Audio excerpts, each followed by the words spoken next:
참된 자유를 사수하라 라는 제목으로 갈라디아서 강해 시작하겠습니다. 오늘부터 갈라디아서 강해 시작합니다. 우리가 읽은 이 구절은 바울이 왜 갈라디아서를 기록했는지 그 이유와 목적을 잘 담고 있습니다.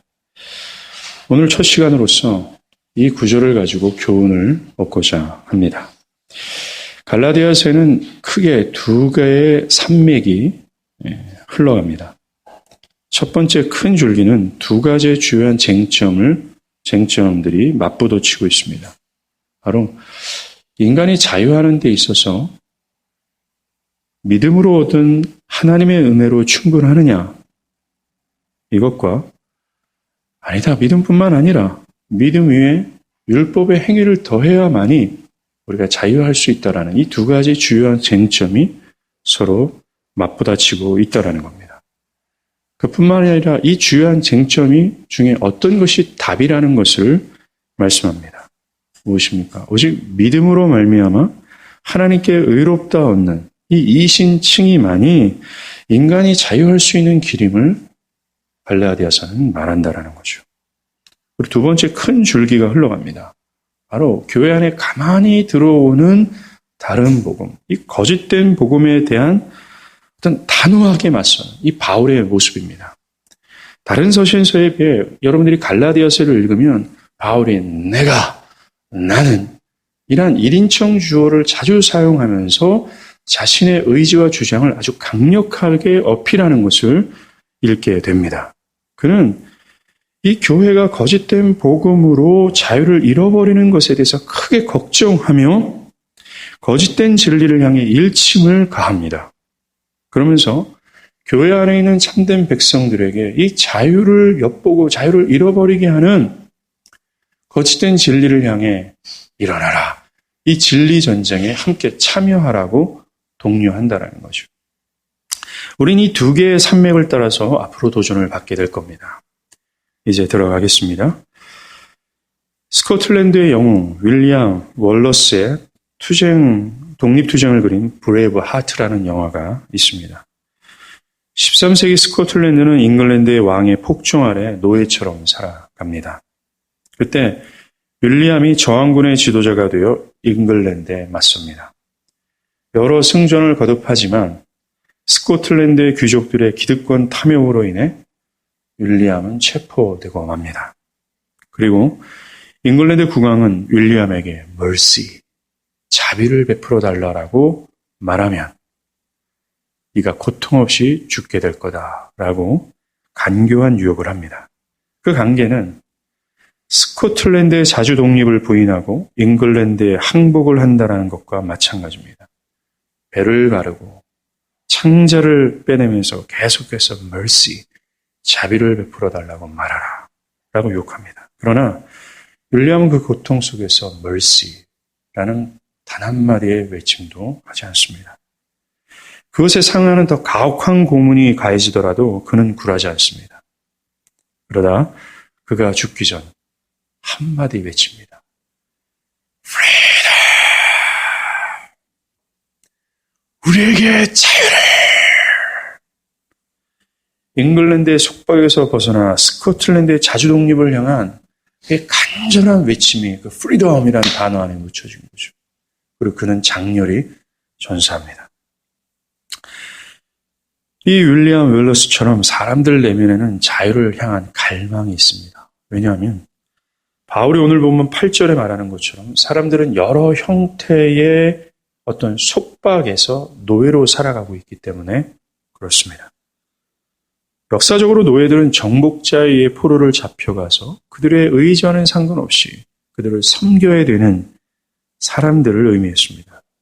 그러나 노예처럼 속박당하는 것은 여러 형태로 존재합니다.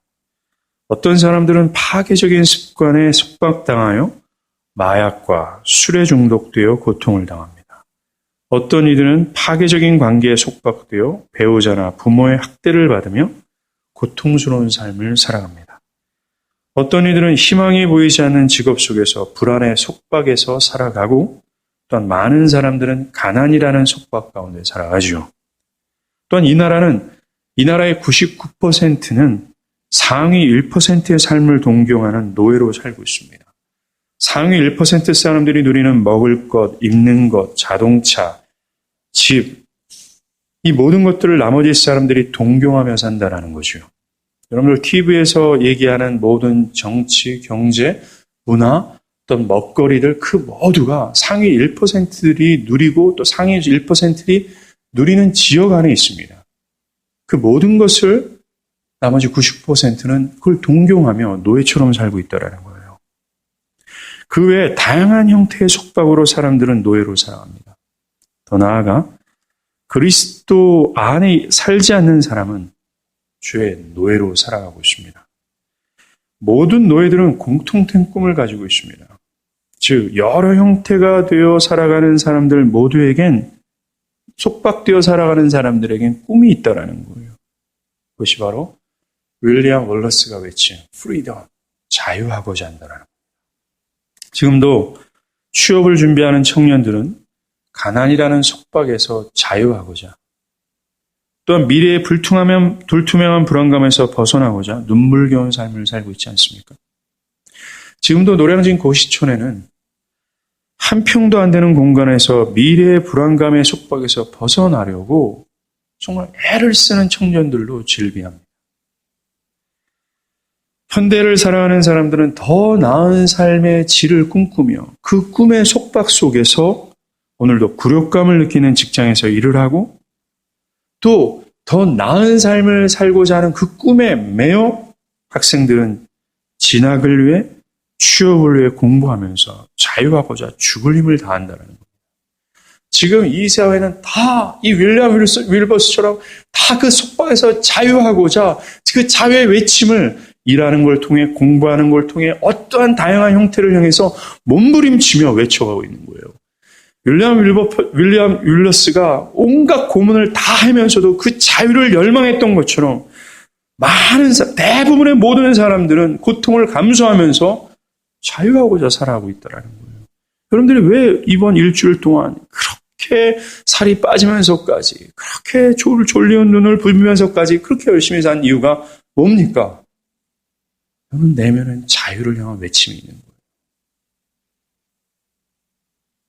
문제는 이 자유를 향한 몸부림에도 불구하고 속박에서 자유하지 못하다라는 겁니다. 사람들을 노예로 속박당하는 형태는 사람들을 노예로 속박하는 형태는 아주 다양합니다. 그 다양하지만 그 근원은 속박을 당하는 이유는 한 가지라는 거예요. 바로 하나님의 은혜를 떠나 자신의 힘대로 살아가기 때문입니다. 이 말이 너무 구태의연하고 굉장히 뻔한 주장처럼 들릴지 모르지만 이것이 하나님의 계시로 쓰여져 있는 성경이 일관성을 가지고 말하는 진리입니다. 우리가 13주간 동안 하나님의 선하심을 맛보아 알지어다 라는 이 주제를 가지고 말씀을 나누지 않았습니까? 하나님을 경험적으로 깨달아 그 안에 그 은혜 가운데 사는 자들이 누리는 은혜가 뭐라고 말씀드렸습니까? 바로 내게 부족함이 없으리로다 라고 하는 완전한 만족 아닙니까? 어떤 속박에서도 자유할 수 있고 어떤 환경과 어떤 형편이 그들 안에 있는 완전한 만족과 자유를 끊어버릴 수 없다라는 이 완전한 자유를 누리는 건 아닙니까? 바울은 이 자유를 그 누구도 빼앗을 수 없음을 선언합니다. 왜냐하면 이들은 하나님의 탁월함과 그 완전함이 자신의 삶을 두르고 있으며 자신의 삶을 보호하고 자신의 삶을 인도하고 있다라는 사실을 믿기 때문에 그렇습니다. 그 하나님의 선하심을 맛보아 경험한 자가 그렇게 그 어떠한 것에서 속박당할 수 없고 완전한 자유를 누리는 것은 그 완전한 탁월성이 나와 관련되어 있으며 내가 그것을 의지하며 살고 있기 때문에 그래요. 그래서 가난이나 적신이나 칼이나 보이는 것과 보이지 않는 모든 것에서 자유하는 자가 되는 겁니다. 이렇게 완전한 자유함을 주시는 하나님의 선하심이 어떻게 계시됐다고 말씀드렸습니까? 바로 그리스도 예수라는 거죠. 자세히 말하면 예수를 믿음으로 십자가의 죽음이 나를 얽매였던 모든 죄의 사슬을 끊어버리고 그리고 그를 믿음으로 주어진 그리스도의 의를 받아서 하나님께 완전하다고 인정을 받게 되는 거예요. 예수로 말미암아 하나님의 기쁨을 이기지 못하는 자, 너무나 완전하고 너무나 의로 충만한 자로 여김을 받게 되는 거예요.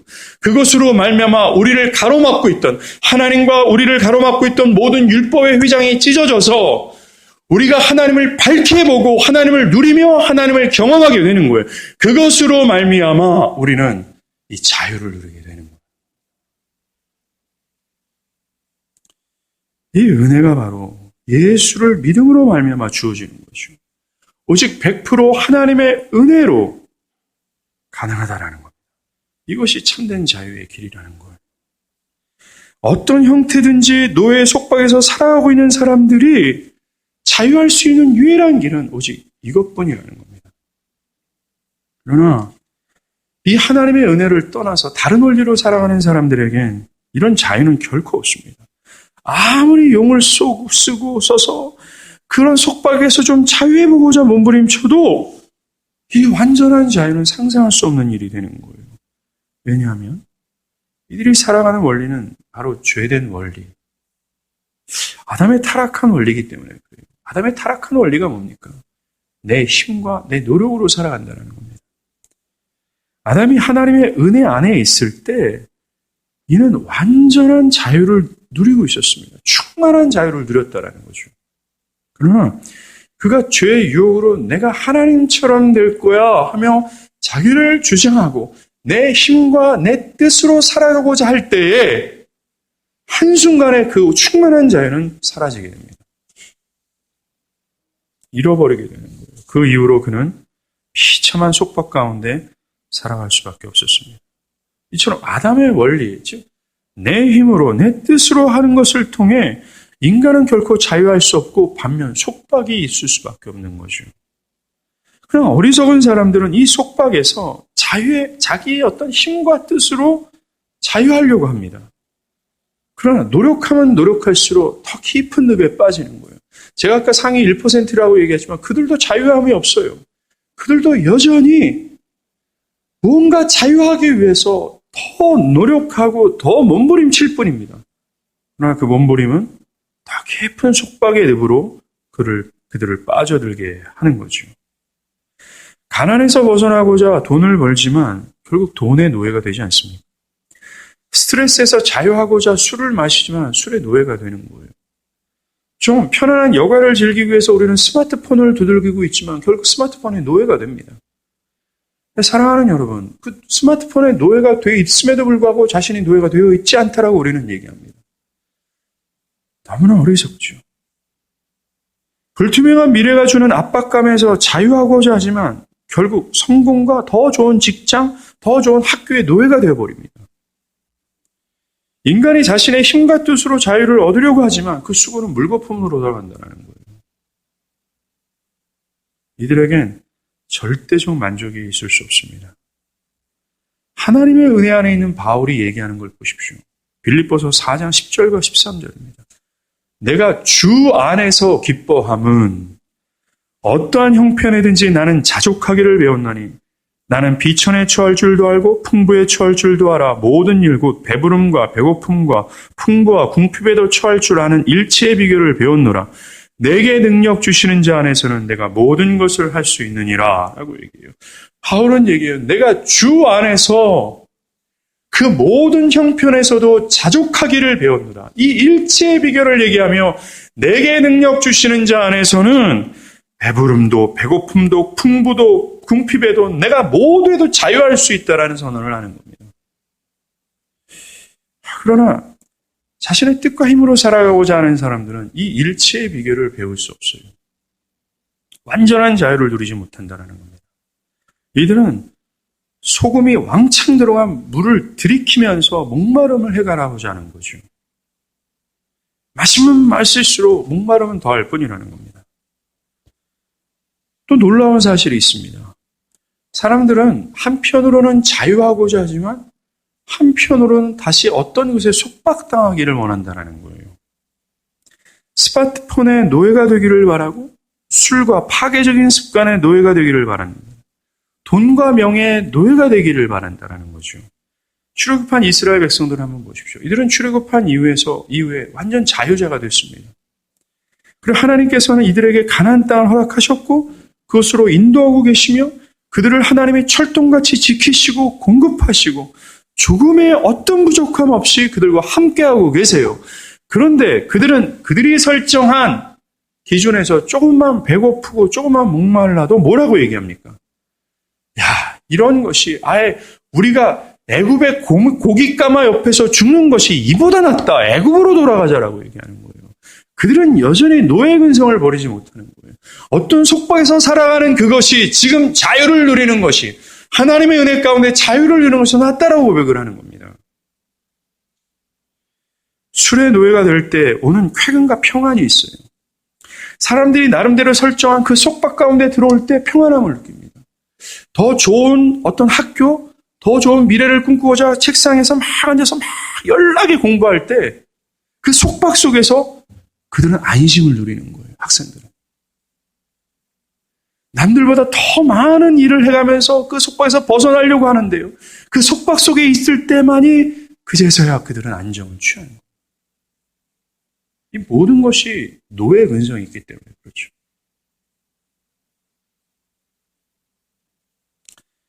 이런 것이 하나님을 모르는 사람들뿐만 아니라 예수를 믿는 그리스도인들에게도 있다는 겁니다. 십자가의 은혜로 의롭다함을 받았습니다. 십자가의 은혜로 충분히 하나님 앞에서 완전한 자다. 하나님 보시기에 기쁨을 이기지 못하는 그런 놀라운 의의를 소유하고 있어요. 하지만 그 하나님의 은혜로 충분성을 느끼지 못하고 뭔가 미심쩍게 생각합니다. 정말 예수를 믿는 것 하나로 충분한가? 정말 그것 하나로 충분한가? 나의 수고와 노력이 더해져야 되는 것 아닌가? 라고 의심합니다. 이런 십자가의 구속의 충분성을 미심쩍어 하는 거죠. 정말 그것 하나만 믿는다면, 정말 그리스도 한 분만을 믿는다면 마지막 날 하나님의 그 공의로운 심판대 앞에서 의롭다 여김을 받을 수 있는가? 미심쩍어 합니다.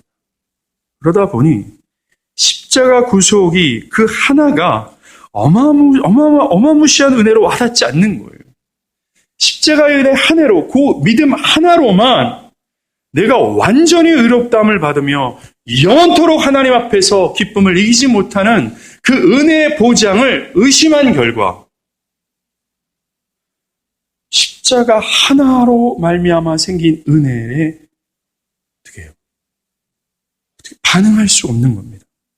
그것이 정말 은혜로 와닿지 않는 거예요.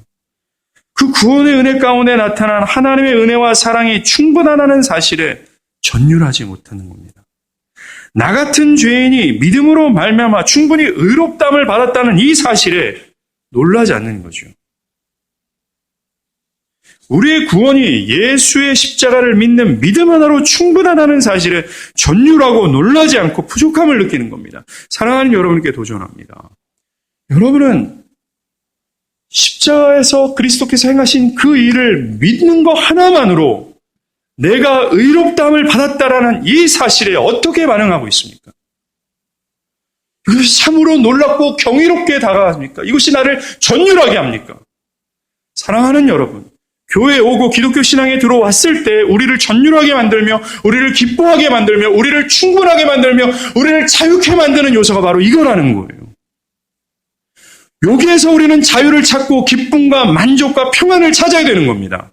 다른 어떤 것이 아니에요. 하나님이 뭘 줘서 우리가 평안해지는 게 아닙니다.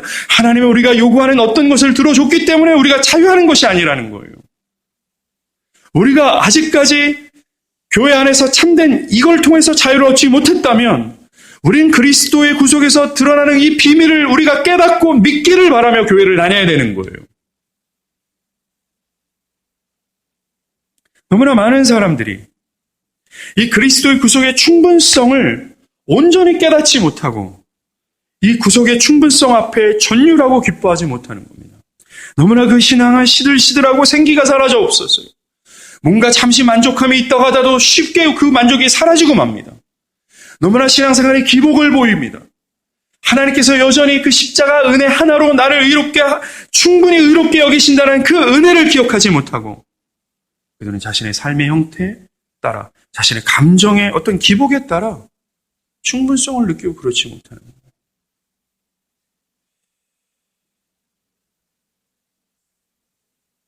이 충분성을 믿지 못하는 사람들은 더 무언가를 해야 된다는 압박감에 사로잡힙니다.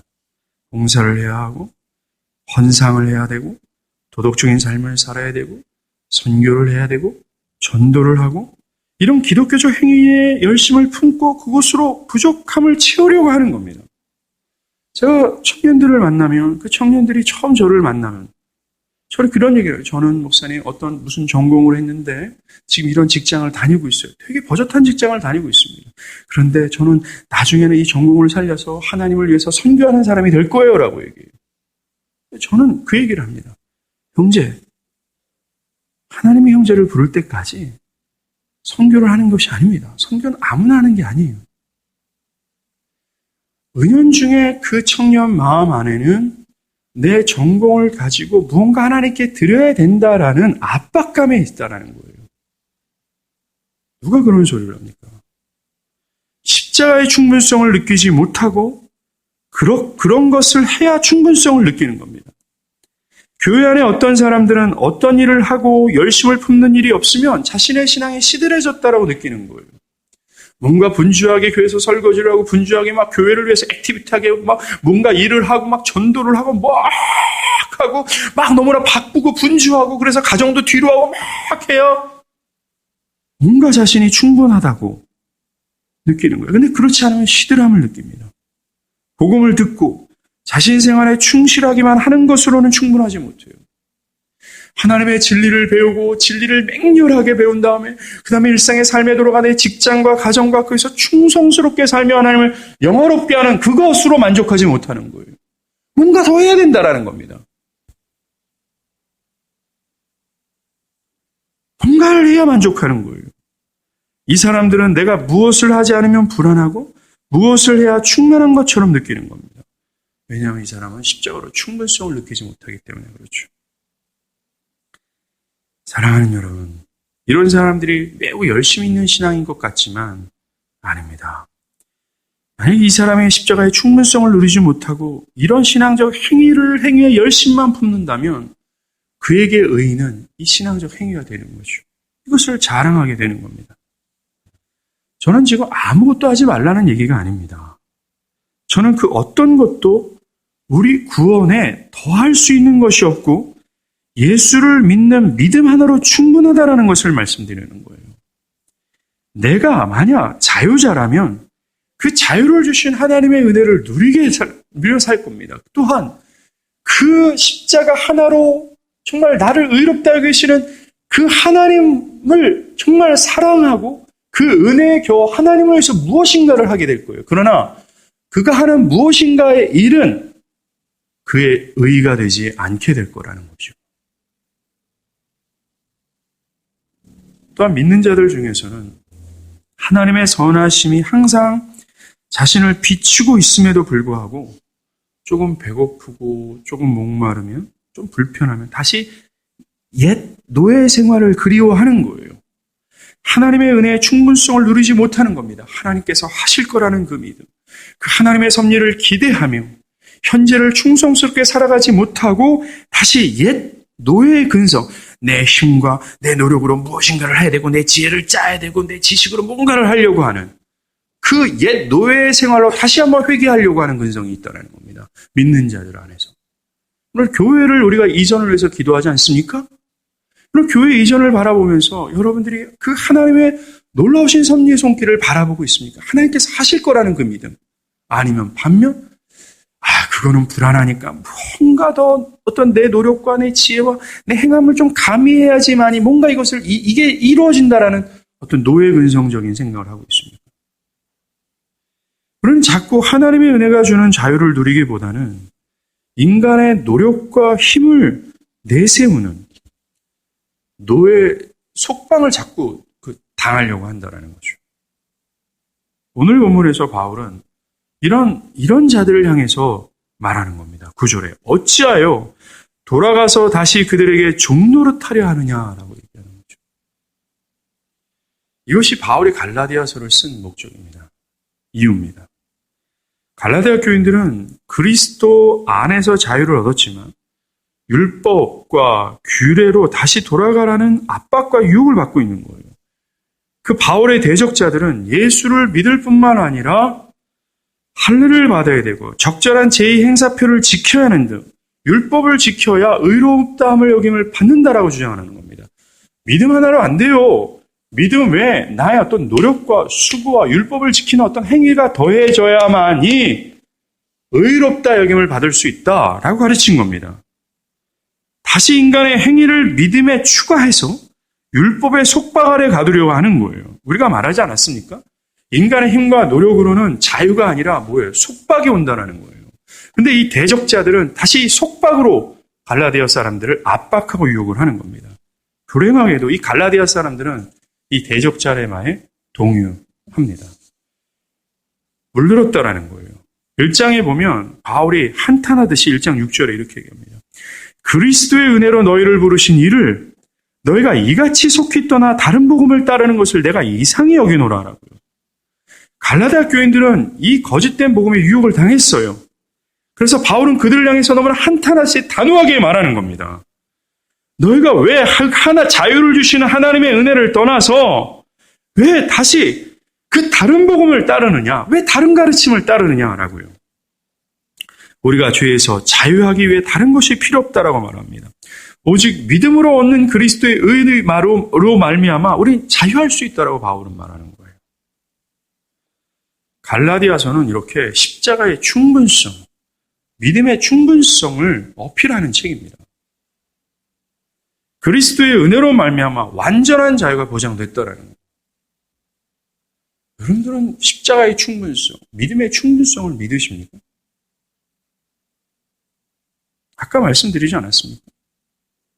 인간의 노력과 행위, 뭔가 거룩하게 살려고 하는 행위, 뭔가 수고하는 봉사, 이 모든 것들도 그 충분하기 때문에 더 이상 가미할 필요가 없어요. 이걸 가미해도 이것은 의롭다 여김을 받을 한낱 어떤 것도 없어요. 하나님 보시기에 그건 아무것도 아닙니다. 우리가 하는 그 행위, 선한 행위는 하고 싶어서 해야 될 뿐이에요. 그 선한 행위가 하나님 앞에서 의롭다 여김을 받는 것에 더해지거나 뭐라고도 안 된다는 겁니다. 이거 하나로 충분하다라는 거예요.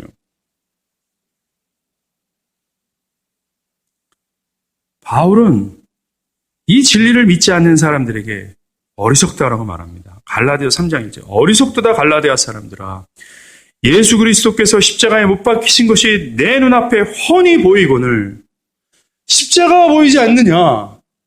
우리의 모든 죄들을 다 짊어지시고 우리의 모든 인생의 모든 죄들을 다 짊어지시고 그 짊어지신 것으로 말미암아 하나님의 모든 진노를 대신 다 받으심으로 우리의 죄가 다 사라지지 않느냐, 밝히 보이지 않느냐.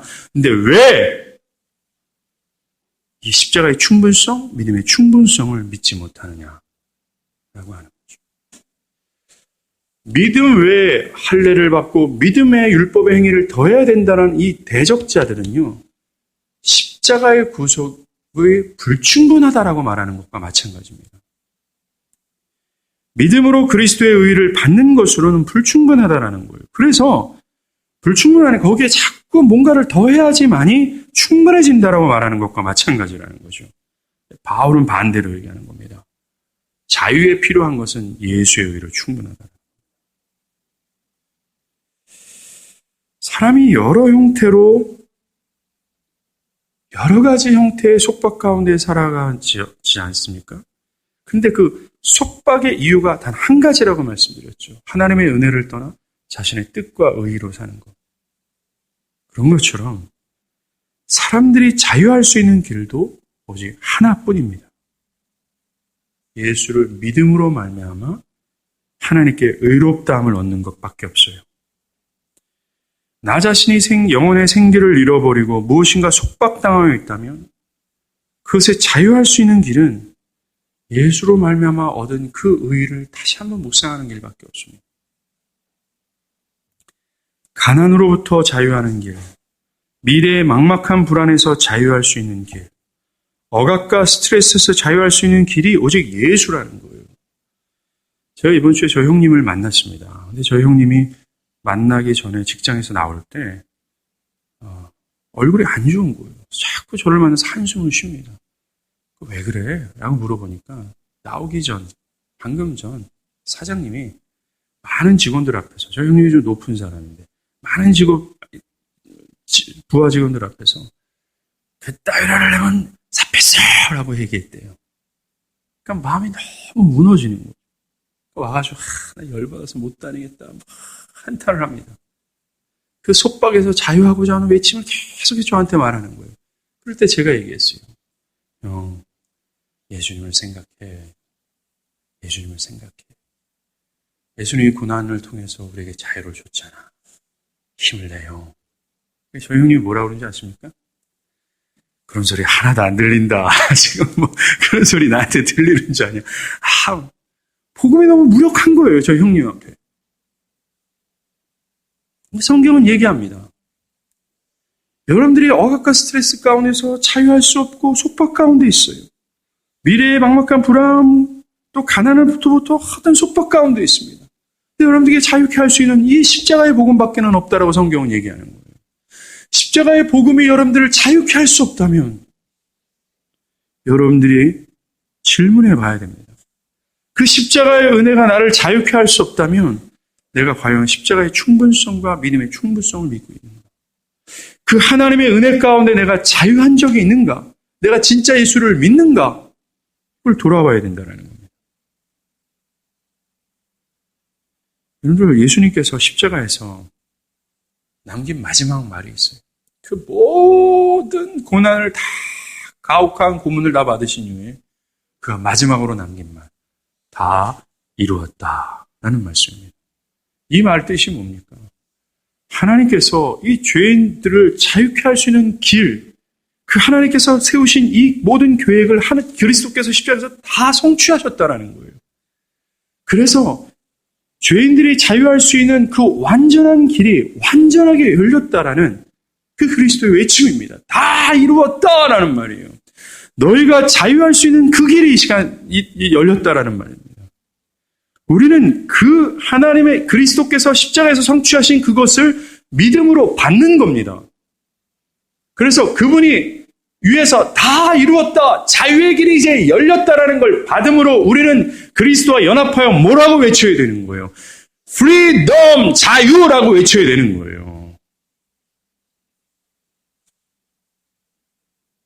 사랑하는 여러분, 갈라디아서는 이걸 주장하고 있어요. 다른 것에는 자유가 없다. 그런데 우리가 일주일에 살면서 정말 찌질하게 살면서 정말 쪄든 상태에서 교회에 옵니다. 근데 교회에 와서 우리를 자유케 할 수 있는 일이 뭔지 아십니까? 말씀이 바로 십자가의 복음밖에 없다라는 거예요. 갈라디아의 두 번째 산맥이 흐릅니다. 두 번째는 진리를 교란시키는 거짓 복음에서 참된 복음을 수호하고자 하는 바울의 모습이에요. 갈라디아에서 바울이 주장하는 것은 오직 믿음으로 충분하다. 바울이 오직 믿음으로 충분하다 말했습니다. 그런데 대적자는 그것이 틀렸다라고 얘기해요. 그거에 대한 반대적인 반응으로 기록한 책이 바로 갈라디아서입니다. 갈라디아 교인들이 자유를 잃어버리게 된 이유는 갈라디아서 2장 4절에 나옵니다. 가만히 들어온 거짓 형제들이 전했던 다른 복음 때문에 그래요. 가만히 들어왔다. 조용히 들어와서 들어왔는지 안 들어왔는지 모르겠다는 거죠. 그들은 바울이 전한 진리를 왜곡한 거예요. 그래서 왜곡한 다른 복음을 전한 겁니다. 이들이 전한 왜곡된 진리는 매우 설득력이 있어 보였습니다. 바울이 대적자들을 1장 8절에서 하늘로부터 온 천사라고 비유해서 말하는 것을 보면 그들은 바울보다 더 높은 지위, 더 높은 권력을 가지고 있는 사람들이에요. 그래서 권세 있는 자처럼 말했고 설득력을 가졌다라는 겁니다. 이들의 주장은 꽤 신학적이었습니다. 이들의 주장, 바울이 말한 믿음으로만 아니라 믿음 외에 뭔가를 추구해야 된다는 말이 이들 나름대로의 신학적 체계에서 나왔다라는 거예요. 이방인들이 그러니까 이스라엘이 아닌 이방인들이 율법과 할례와 제사 등으로 이스라엘 안에 완전히 통합됨으로써 그들도 아브라함이 받았던 축복을 받을 수 있다고 주장을 하는 겁니다. 아마도 바울을 전적으로 반대했다기보다는 그의 메시지가 좀 불충분했다고 여긴 거예요. 오직 믿음으로만 구원을 의롭다 여김을 받다는 이 바울의 주장이 좀 불충분하니까 거기에 보완하여 갈라디아 교인들을 좀 제대로 선도하기 위해서 그들은 이 복음을 전한 겁니다.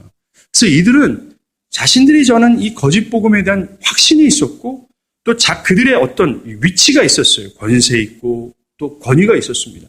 그래서 굉장히 설득력이 있었고 굉장히 신학적 체계가 있었기 때문에 굉장히 합리적으로 들렸다라는 겁니다. 두 번째, 이들이 전한 거짓된 진리도 나름대로 복음의 메시지를 담고 있었다라는 거예요. 바울의 대적자들은 복음의 메시지를 가르치고 있었습니다. 근데 바울은 뭐라고 해요? 이거 다른 복음이다 라고 말하지 않습니까? 그들이 그리스도인이라고 주장했습니다. 이렇게 진리를 왜곡하는 자들은 광명한 천사처럼 위장하고 교회에 들어온다는 거죠. 이런 결과 복음은 외면당하고 거짓된 복음으로 자유를 잃어버리게 되는 겁니다.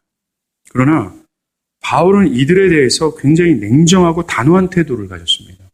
바울은 갈라디아 1장 6절과 9절에 걸쳐서 다른 복음은 없다. 다른 복음을 전하는 자들은 저주를 받을 것이다 라고 말합니다. 또한 바울은 왜곡된 진리로 십자가의 이 충분성을 희석시키는 자들을 향해서 이렇게 말합니다. 6장 14절이에요. 그러나 내게는 우리 주 예수 그리스도의 십자가 외에는 결코 자랑할 것이 없으니 라고 하면서 바울은 거짓된 진리를 향하여 전쟁을 선포하는 거죠. 오늘날에도 여전히 우리의 자유를 엿보는 적들이 있습니다. 이들은 갈라디아 교회를 공격했던 방법을 그대로 사용합니다. 바로 진리를 왜곡하는 거죠. 오늘날에도 거짓된 진리는 매우 설득력 있고 굉장히 매력적입니다. 교회를 성장시키기 위해서 사람들이 불편해하는 것들은 말하지 말라는 겁니다. 거친 십자가나 회심과 같은 이 무거운 주제가를 담고 있는 이 오래된 복음은 현실에서 힘들게 살아가는 사람들에게 아무런 위안을 주지 못한다. 그들에게 도리어 부담만 되니까 그 메시지를 빼내라 라고 얘기합니다. 실생활에 필요한 것을 전하라. 그리고 오늘날 교회 안에 있는 사람들은 기독교 메시지가 너무나 엄격해서는 안 된다라고 생각합니다. 어느 정도 여지를 담고 있고 어느 정도 여유를 줘야 된다고 얘기하죠. 교회 안의 설교는 오늘날 그저 세상 문화에 친숙하고 시대 정신에 민감한 사람들에게 상당한 인기를 끌고 있다는 겁니다. 오늘날 교회 안에 선포되는 설교가 정말 하나님을 사랑하는 사람들에게는 어떤 목마름을 해결하지 못하고 시대 정신에 편승되어서 그냥 그렇게 살아가는 사람들에게 인기를 끌 만한 매력적인 것이 됐다는 겁니다.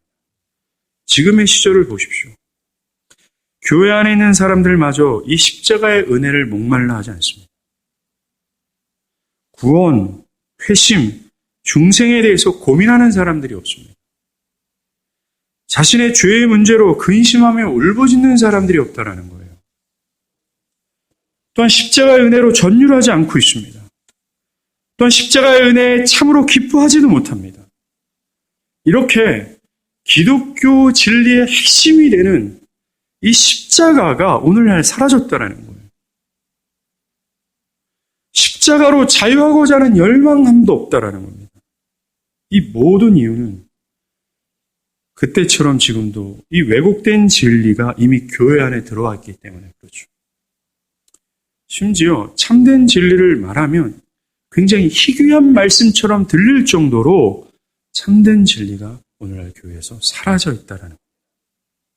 성경은 말합니다. 멸망하는 자들은 진리를 사랑하지 않음으로 심판을 받게 된다라고 얘기해요. 멸망하는 자들의 가장 뚜렷한 표지가 뭔지 아십니까? 진리를 사랑하지 않는 것이라고 말합니다. 그래서 그 진리를 사랑하지 않는 것으로 말미암아 그들에겐 구원이 없다라고 얘기를 하는 겁니다. 여러분 진리를 알고자 합니까? 진리를 열망합니까? 그 기독교의 중심이 되는 그 십자가를 알고자 그 안에서 자유를 찾고자 그것을 열망하고 배고파하고 있습니까? 만약 그렇지 않다면 데살로니가 후서 2장 10절에서 얘기하는 것처럼 여러분들은 멸망하는 자라는 거예요.